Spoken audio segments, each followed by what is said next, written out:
Kalau ada yang kuasa hukum mau ke depan, silahkan. Ini kami punya 2 dokumen ya Pak ya, pihak terkait ini. PT 1 mana kuasa hukum, satu lagi. Ini pihak terkait menyerahkan ini dua-duanya sama-sama pakai label Kementerian Pendidikan dan Kebudayaan Republik Indonesia. Bapak lihat ya Pak ya, Pak Aryo. Apa memang begini, terlepas dari soal model apa ya, ini kan ada lagi soal lain ini, ininya tidak sesuai. Apakah memang begini cara model ijazahnya yang diterbitkan? Iya, biasanya ditulis tangan. Untuk tulis ijazah. tangan, oke. Saya masih tulis tangan juga dulu, Pak. Iya, saat ini masih. Ya. Begini ya, di belakangnya ada nilai seperti ini. Ya. Karena belum dijelaskan siapa pemohon ini, ketiga-tiganya. Jadi harusnya dijelaskan Pak Roy Suryo itu siapa, Ibu Tifa siapa, dan segala macam. Lalu, apa sih problem konstitusional yang dihadapinya berkaitan dengan norma ini? Dan itu belum jelas. Jadi, dan itu harus disertakan bukti. Jadi kalau diceritakan orang ini begini, begini, dan segala macamnya, tidak ada buktinya, nah kan tidak kuat. Kan kami tidak bisa membenarkan sesuatu yang tidak dibuktikan. Oleh karena itu, jelaskan, kalau tadi dikatakan orang ini disangkakan dengan menggunakan pasal ini, itu penetapan sebagai tersangkanya dijadikan sebagai bukti untuk masing-masing pemohon ini.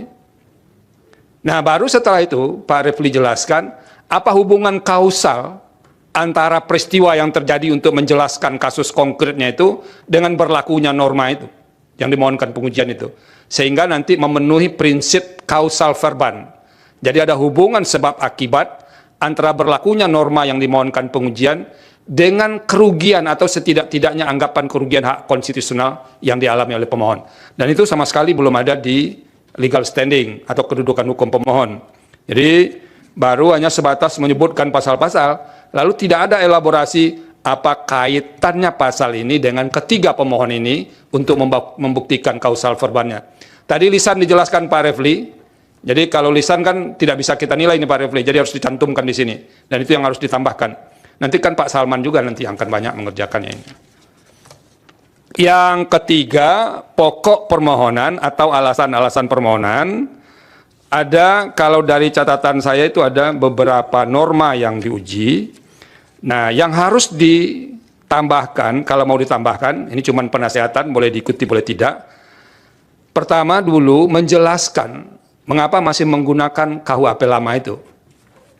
Nah, karena begini Pak Refli, di KUHP baru, KUHP nasional ini, karena dari sini disebut di pasal 618, nanti bisa dilihat.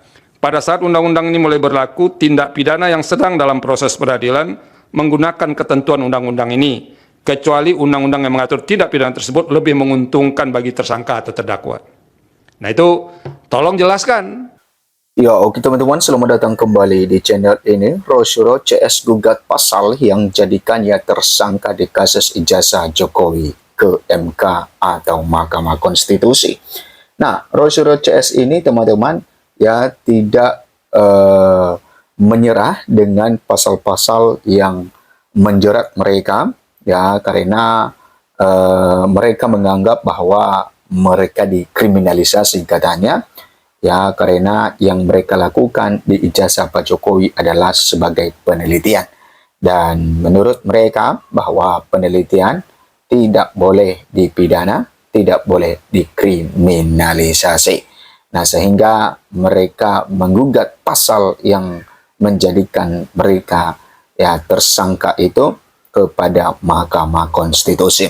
Nah, apakah nantinya ya gugatan mereka ini ya mereka ya memenangkannya, ya gugatan mereka, apakah hakim MK menerima gugatan itu dan mengatakan bahwa ya tentu kalau menerima ada konsekuensi tentang ya putusan mereka terhadap penetapan tersangka dari Polda Metro Jaya. Memang banyak sekali yang mengomentari ketika Rosyuro CS ini baru waktu itu dijadikan sebagai tersangka teman-teman. Salah satu Profesor Mahfud MD juga mengatakan bahwa harusnya ya ijazah yang dipersoalkan itu substansi permasalahan pokok masalah itu harus dibuktikan dulu asli atau tidak, baru ada orang yang jadi tersangka. Nah, oleh karena duluan yang jadi tersangka, karena alasan juga Polda Metro Jaya tentu ya tentang pencemaran nama baik dan lain sebagainya, ya mungkin nantinya belakangan untuk pembuktian ijazah, maka ya mereka berani mentersangkakan Roy Suryo CS tersebut. Jadi ya di antara kedua belah pihak ini punya alasan tersendiri, ya punya Polda Metro Jaya juga memiliki alasan kuat, ya karena mereka katanya menghadirkan berbagai saksi ahli, ya dan kubu dari Roy Suryo CS juga menganggap bahwa ini adalah suatu kriminalisasi terhadap proses hukum bagi mereka. Nah, kita nanti menunggu bagaimana dengan putusan dari Mahkamah Konstitusi ini, teman-teman, karena ada juga koreksi-koreksi yang disampaikan oleh hakim di sana terhadap gugatan-gugatan yang dilayangkan oleh atau digugat oleh Roy Suryo CS tersebut, ya yang datang ke situ ya 3 orang tersangka, yaitu Roy, Resmond dan juga Tifa. Oke. Roy Suryo Noto di Projo, Tifa Fauzia Tiasuma atau Dr. Tifa dan Resmond Hasiholan yang mengajukan uji materi terhadap pasal yang membuat mereka jadi tersangka dalam kasus ijazah Joko Widodo atau Jokowi ke Mahkamah Konstitusi atau MK. Dalam sidang perkara nomor 50, ya Roy Suryo CS menggugat pasal 310 ayat 1 KUHP, pasal 311 ayat 1 KUHP, pasal 433 ayat 1 Undang-Undang 1/2023, 434 ayat 1 Undang-Undang ITE, pasal 27A Undang-Undang ITE, pasal 28 ayat 2 Undang-Undang ITE, pasal 32 ayat 1 dan ayat 2 Undang-Undang ITE, dan pasal 35 Undang-Undang ITE. Nah, semua pasal yang menjerat mereka, ya menjerat mereka ini, teman-teman, mereka gugat ke MK. Bagaimana dengan hal itu? Nah, tentu putusan MK nantinya akan mempengaruhi ya status mereka tentunya, teman-teman. Ya. Kemudian inilah pasal-pasal yang digunakan untuk mentersangkakan mereka dalam kasus yang dinilai publik sebagai kasus ijazah palsu mantan Presiden Joko Widodo, ujar kuasa hukum Roy Suryo CS, yaitu Refli Harun dalam sidang perkara nomor 50. Nah, kemudian Refli Harun menjelaskan bahwa Roy Suryo CS merupakan peneliti yang tengah meneliti ijazah Presiden ke-7 Republik Indonesia Joko Widodo. Nah, memang ini alasan mereka, teman-teman, kenapa mereka menggugat itu, karena Refli Harun dan beserta kawan-kawannya 3 orang ya merupakan peneliti, ya seorang peneliti yang tengah meneliti ijazah Presiden ke-7 Republik Indonesia. Nah, tentu sebagai peneliti katanya ya tidak boleh itu dipidana. Nah, itu juga yang disampaikan oleh Rocky Gerung ketika menjadi saksi ahli dari Dr. Tifa, di mana Rocky Gerung katanya menjelaskan kepada penyidik Polda Metro Jaya bagaimana metode-metode yang digunakan oleh Dr. Tifa ya dalam Jokowi Sweet Paper itu untuk mengungkap meneliti ijazah Pak Jokowi. Namun dalam perkembangannya Polda Metro Jaya telah menetapkan Roy Suryo CS sebagai tersangka atas kasus tudingan ijazah palsu Jokowi. Kami menganggap bahwa itu adalah pelanggaran konstitusi. Pelanggaran konstitusi itulah yang kami bawa ke sini untuk diuji agar pasal-pasal tersebut secara umum tidak menjangkau kegiatan untuk melakukan penelitian, berpendapat, dan sebagainya. Nah, walaupun mereka sudah ditetapkan sebagai tersangka, teman-teman, tetapi ya sampai sekarang bahwa mereka juga belum ditahan. Ya, masih bebas ya kemana saja, ya hanya saja tidak boleh ke luar negeri. Oke.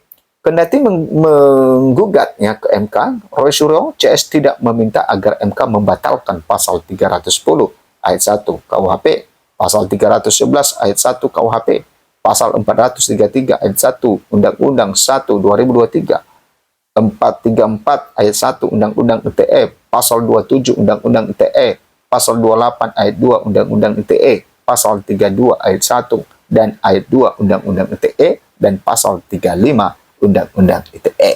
Nah, mereka ingin agar MK memberikan batasan terhadap pasal-pasal tersebut dalam menjangkau urusan publik. Nah, ternyata bukan menggugat untuk membatalkan pasal-pasal ini, teman-teman. Tetapi ya mereka meminta penjelasan kepada MK bahwa ya pasal-pasal ini sampai batasnya kemana gitu. Ya, sehingga ini juga mempengaruhi terhadap status mereka nantinya ya sebagai tersangka dalam kasus ijazah Pak Jokowi.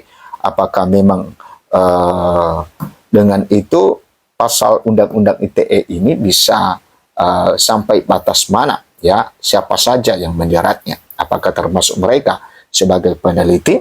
Nah, ini yang mereka cari tahu kebenarannya seperti apa di Mahkamah Konstitusi. Nah, kita mengharapkan MK ya, hakim di Mahkamah Konstitusi supaya independen dalam hal ini, teman-teman, karena ini nanti akan mempengaruhi ya bagaimana kasus-kasus selanjutnya ya. Secara umum kami tidak meminta pasal ini dibatalkan, tetapi diberikan limitasi, tidak bisa menjangkau urusan publik atau public affairs.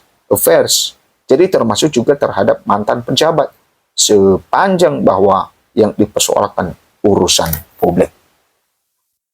Nah, itu teman-teman ya tujuan dari Rosuro CS ini datang ke MK menggugat pasal-pasal yang menjerat mereka ini, dan bukan menggugat untuk membatalkan, tetapi ya meminta kepastian sampai batas mana pasal-pasal tersebut ya, sehingga ini seperti yang saya katakan tadi ya mempengaruhi terhadap status mereka sebagai tersangka.